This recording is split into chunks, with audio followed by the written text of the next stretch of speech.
Bus ಹೋಗ್ತಾ ಇದ್ದೆ ನಾನು. One way 3 hours. ಮುಂಚೆ ನಾನು ಐಸ್ನಲ್ಲಿ ಹೋದ್ರೆ ಆಲ್ಮೋಸ್ಟ್ 1.5 hour ಬೇಕು. 1.5 hour ಬಸ್ಸಲ್ಲಿ ಹೋದ್ರೆ 1.5 hour. ಎಷ್ಟೊತ್ತಾಗೋದು? 2.5 hour ಆಗೋದು. ಎಷ್ಟು ಟೈಮ್ ಆಗೋದು?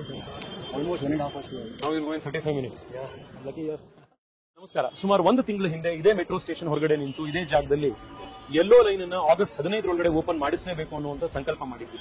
ನಿನ್ನೆ ಮಾನ್ಯ ಪ್ರಧಾನಮಂತ್ರಿಗಳು ಬಂದ್ರು, ಯೆಲ್ಲೋ ಲೈನ್ ಓಪನ್ ಮಾಡಿದ್ದಾರೆ. ನಾನು ಬೆಳಗ್ಗೆ ಈ ಲೈನ್ ನಲ್ಲಿ ಬೊಮ್ಮಸಂದ್ರ ತನಕ ಹೋಗಿ ವಾಪಸ್ ಬಂದೆ. ಸಾವಿರಾರು ಜನ ಇದರಲ್ಲಿ ಆಗ್ಲಿ ಟ್ರಾವೆಲ್ ಮಾಡ್ತಾ ಇದ್ದಾರೆ. ಜನ ಬಹಳ ಖುಷಿಲಿದ್ದಾರೆ. ತುಂಬಾ ದಿವಸದಿಂದ ಕಾದಿದ್ವಿ, ವರ್ಷಗಳಿಂದ ಕಾದಿದ್ವಿ, ಓಪನ್ ಆಯ್ತು. ನಾನು ಮಾತನಾಡಿಸಿರುವಂತಹ ಆವರೇಜ್ ಪ್ರತಿಯೊಬ್ಬರು ಕೂಡ ಅದು ಬೊಮ್ಮಸಂದ್ರದಲ್ಲಿ ಒಂದು ಇಂಡಸ್ಟ್ರಿಯಲ್ ಟೌನ್ ನಲ್ಲಿ ಕೆಲಸ ಮಾಡ್ತಾ ಇರೋ ಒಬ್ಬ ಕಾರ್ಪೆಂಟರ್ ಇರ್ಬೋದು, ಇನ್ಫೋಸಿಸ್ ಅಲ್ಲಿ ಬಯೋಕಾನ್ ಅಲ್ಲಿ ಕೆಲಸ ಮಾಡ್ತಾ ಇರುವಂತಹ ಇಂಜಿನಿಯರ್ ಇರ್ಬೋದು, ಬೆಂಗಳೂರಿನ ಯಲಹಂಕ ಇಂದ ಎಲೆಕ್ಟ್ರಾನಿಕ್ ಸಿಟಿಗೆ ಪ್ರತಿನಿತ್ಯ ಓಡಾಡ್ತಾ ಇರುವಂತಹ 3 ಗಂಟೆ ಓಡಾಡುವಂತ ಇರ್ಬೋದು, ಆವರೇಜ್ ದಿನಕ್ಕೆ 2 hours ಈ ರೂಟ್ ನಲ್ಲಿ ಟ್ರಾವೆಲ್ ಮಾಡ್ತಾ ಇದ್ದವರು ಇವಾಗ ಹೆಚ್ಚು ಕಡಿಮೆ 40 ನಿಮಿಷದಲ್ಲಿ ಆ ಟ್ರಾವೆಲ್ ನ ಮಾಡ್ತಾ ಇದ್ದಾರೆ. 1 ಗಂಟೆ 1.5 ಗಂಟೆ ಅವರಿಗೆ ಟೈಮ್ ಸೇವ್ ಆಗಿದೆ. ಈ ಸೇವ್ ಆಗ್ತಾ ಇರೋ ಟೈಮ್ ನಲ್ಲಿ ಏನ್ ಮಾಡ್ತೀರಾ ಅಂತ ಹೆಚ್ಚು ಕೆಲಸ ಮಾಡಬಹುದು, ಪ್ರೊಡಕ್ಟಿವಿಟಿ ಜಾಸ್ತಿ ಆಗುತ್ತೆ.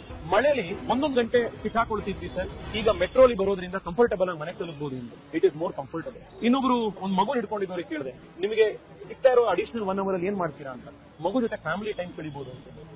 Public transport guarantees quality of life. ಸರ್ಕಾರ ಹೆಚ್ಚು double decker flyover, tunnel road, ಮತ್ತೆ ಫ್ಲೈಓವರ್ ಇದ್ರ ಮೇಲೆ ದುಡ್ಡು ಖರ್ಚು ಮಾಡೋದ್ರ ಬದಲು ಪ್ರತಿ 1 ರೂಪಾಯಿಯನ್ನು ಕೂಡ efficient dedicated bus transit lanes ಗಳು, ಬೆಂಗಳೂರಿಗೆ ಟ್ರಾಮ್ ಸರ್ವಿಸ್ ಲೇನ್ಗಳು, ಲಾಸ್ಟ್ ಮೈಲ್ ಫಸ್ಟ್ ಮೈಲ್ ಗೆ ಕನೆಕ್ಟಿವಿಟಿ ಬೇಕಾಗಿರುವಂತಹ ಸ್ಮಾಲ್ ಸ್ಕೇಲ್ ಬಸಸ್ ಗಳು, ಮತ್ತೆ ನಾವಿರೋ ಜಾಗದಿಂದ 800 1 ಕಿಲೋಮೀಟರ್ ಒಳಗಡೆ ಸಿಗುವಂತಹ ಮೆಟ್ರೋ ಸ್ಟೇಷನ್ಗಳು.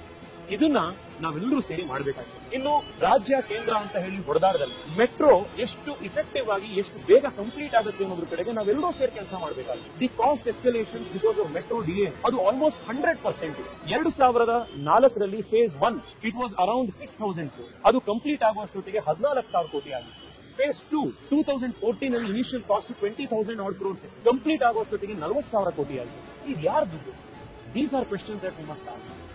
ನಮ್ಮ ಎದುರುಗಡೆ ಯೆಲ್ಲೋ ಲೈನ್ ಕಂಪ್ಲೀಟ್ ಆಗಿದೆ ಅನ್ನೋ ಖುಷಿ ಇದೆ, ಪಿಂಕ್ ಲೈನ್ ತಿರ್ಗಾ ಡಿಲೇ ಆಗಿದೆ ಅನ್ನೋ ಬೇಜಾರಿದೆ. ಫೇರ್ ಫಿಕ್ಸೇಷನ್ ಕಮಿಟಿ ರಿಪೋರ್ಟ್ ಹೊರಗಡೆ ಹಾಕಿಲ್ಲ ಅನ್ನೋದು ಇನ್ನೂ ಕೂಡ ಆಗ್ರಹ ಹಾಗೆ ಇದೆ. ಫೇರ್ ಅನ್ನು ಕಡಿಮೆ ಮಾಡಿಸಬೇಕು, ಮೋರ್ ಅಫೋರ್ಡಬಲ್ ಆಗಿ ಮೆಟ್ರೋ ಮಾಡಿಸಬೇಕು ಅನ್ನೋ ಫೈಟ್ ಕಂಟಿನ್ಯೂ ಇದೆ. ಇನ್ನು ನಮ್ಮ ಸಬರ್ಬನ್ ರೈಲು ಅದು ಮೆಟ್ರೋಗಿಂತ ಕಾಸ್ಟ್ ಎಫೆಕ್ಟಿವ್, ಆದ್ರೆ ಅದು ಡಿಲೇ ಆಗ್ತದೆ. ಅದನ್ನ ಕೂಡ ಅಡ್ರೆಸ್ ಮಾಡಬೇಕಾಗಿರುವಂತಹ ಚಾಲೆಂಜ್. ಏರ್ಪೋರ್ಟ್ ಗೆ ಅದು ಡೆಡ್ ಲೈನ್ ಗೆ ಕೆಲಸ ಮುಗಿಸಬೇಕು ಅನ್ನುವಂತ ಒತ್ತಡ ಹಾಕಬೇಕಾಗಿದೆ.